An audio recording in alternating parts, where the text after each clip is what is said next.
अस्सलाम वालेकुम, I am Syed Mohsin. Welcome to basic to advanced English YouTube channel. आज मैं आपको बताने जा रहा हूँ कैन और कुड में जो मेन डिफरेंस है।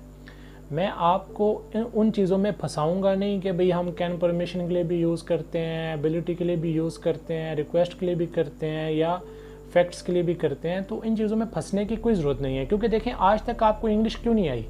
उसका यही रीज़न है कि आप जब नेट पे जाके सर्च करते हो तो कभी वो आपको परमिशन बता रहे होते हैं, कभी आपको एबिलिटी बता रहे होते हैं। इन चीज़ों से आप निकल जाओ, ठीक है। सिंपल वे है, आप कैन को याद कर सकते हो कि कैन के आखिर में सकता है, सकती है, सकते हैं जैसे अल्फाज आएंगे। सिंपल। चले मैं आपको एग्जांपल देता हूँ। मैं आपकी मदद कर सकता हूँ आ रहा है ना आखिर में, ठीक है। तो क्या बोलूँगा? I can help you. मैं आपकी मदद नहीं कर सकता हूँ, negative. I can not help you. क्या मैं आपकी मदद कर सकता हूँ? कैन आई हेल्प यू, ठीक है। अच्छा, तो आपने ये जहन, बस आप जहन में यही रखें, ठीक है, कि आपके जो है आखिर में क्या आ रहा होगा इन जुमलों के, सकता है, सकती है, सकते हैं। अगर आप उन चीज़ों में फंस जाओगे तो फिर फंस जाओगे, ठीक है, परमिशन वगैरह में। इस तरह बस आप ये जहन में रखो, सकता है, सकती आ रहा है तो आप कैन लगा दो।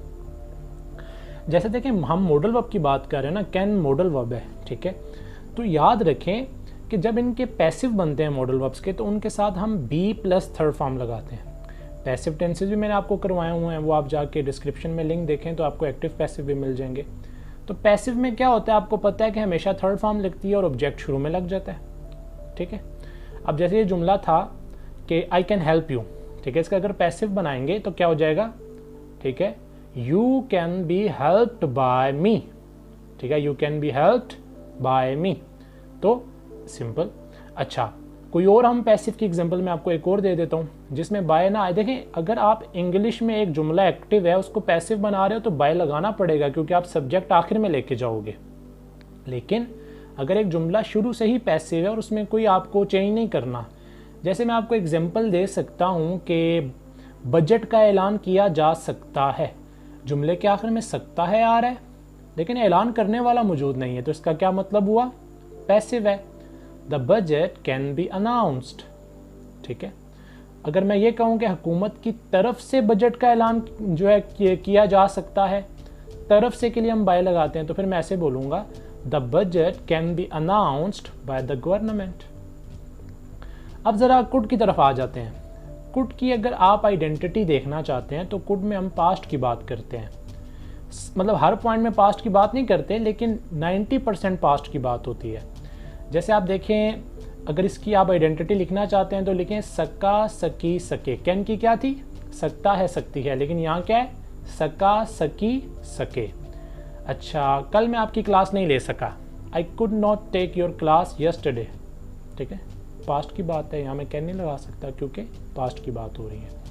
अच्छा, नेगेटिव इंटेरोगेटिव भी इसी तरह इसके बन जाएंगे सिंपली, बस आपने कुड लगाना है साथ फर्स्ट फॉर्म। लेकिन कुड का एक और पॉइंट बड़ा इंपॉर्टेंट है, अगर जुमलों के आखिर में ऐसे अल्फाज आ जाएं, ठीक है, सकता था, सकती थी, सकते थे, तो हम कुड के साथ क्या लगाएंगे, could have plus third form. तुम वक्त पर पहुंच सकते थे, you could have reached on time. थोड़ी सी यहाँ नाराजगी आ जाती है। सिर्फ सका के लिए अकेला कुड और सकता था, सकती थी, सकते थे के लिए could have plus third form. यहाँ तक बात क्लियर। अब मैं आपको आगे बताता हूँ। कुड का पैसिव जब बनेगा तो उसी तरह could be plus third form, ठीक है। अच्छे नंबर हासिल ना किए जा सके, good marks could not be achieved. Simple, ठीक है, क्योंकि हासिल करने वाला मौजूद नहीं है तो पैसिव बन गया। और इसका पैसिव भी वैसे ही कुड के साथ क्या लग गया, B plus third form. Model of जितने भी होते हैं, कैन, कुड, शुड, जितने भी होते हैं, ठीक है, इनके साथ आप बी प्लस थर्ड फॉर्म लगाओ तो ये पैसिव बन जाते हैं और ऑब्जेक्ट को हम शुरू में ले आते हैं। और आपको पता है पैसिव में हमेशा थर्ड फॉर्म लगती है। अच्छा, अब उसके बाद एक चीज़ मैं आपको बताता चलूँ, कभी कभी हम कुड जो है डाउट्स के लिए, इम्कान, पॉसिबिलिटी के लिए भी लगाते हैं और वो हम प्रेजेंट में लगा सकते हैं। जैसे फॉर एग्जांपल आप आसमान पे देखते हो बादल हैं और आपको लगता है बारिश होगी और आप कहते हो आज बारिश हो सकती है, तो आप कह सकते हो इट कुड रेन टुडे, ठीक है। अच्छा, मैंने यहाँ बी क्यों नहीं लगाया, कुछ लोग कहते हैं सर हम रेन के साथ बी लगा सकते हैं, नहीं लगा सकते। रेन खुद वर्ब है। अब जब हमारे पास वर्ब नहीं होता ना तो हम बी को लगाते हैं वर्ब के तौर पे, ठीक है। तो यहाँ आपको बी लगाने की जरूरत नहीं है। इट कुड रेन टुडे, आज बारिश हो सकती है, ठीक है। बारिश अभी इम्कान है इस चीज़ का। अब आप सोच रहे होंगे सर इसमें तो सकती है आ रहा है, तो हमने यहाँ कुड क्यों लगाया? तो मैं वही बता रहा हूँ कि अगर हम डाउट की बात करते हैं कि आपको शक है कि हो सकती है या इम्कान लग रहा है आपको, तो वहाँ आप कुड लगा सकते हैं। अगर ना भी लगाएं तो नो प्रॉब्लम, ठीक है। आप ज़्यादा फोकस ये करें कि सका सकी के लिए कुड, सकता था सकती थी के लिए कुड हैव, और पैसिव के लिए could be plus third form. तो उम्मीद करता हूँ ये फ़र्क आपको समझ आ गया होगा। अगर आप यही फ़र्क जहन में रख लें तो आपकी इंग्लिश 90 से 95% ठीक हो जाएगी, क्योंकि आप उन चक्रों में मत फंसें कि हम पॉसिबिलिटी के लिए लगा रहे हैं या रिक्वेस्ट के लिए लगा रहे हैं या परमिशन के लिए लगा रहे हैं, तभी तो आज तक आप नहीं सीख सके।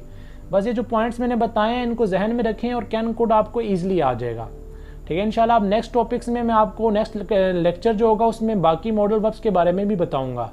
लेकिन उससे पहले इस चैनल को अभी सब्सक्राइब कर लें, क्योंकि मैं रोज़ाना इंग्लिश लैंग्वेज के हवाले से यहाँ वीडियोस लगाता रहता हूँ और आपको बहुत फ़ायदा होगा। ये चैनल अपने दोस्तों के साथ भी शेयर करें और कमेंट सेक्शन में आप पूछ सकते हैं अगर आपके माइंड में कोई भी सवाल है।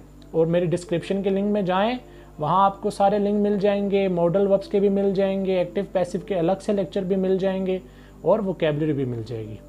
तो इंशाल्लाह नेक्स्ट वीडियो में मिलेंगे नेक्स्ट लेक्चर के साथ। तब तक के लिए अल्लाह हाफिज़।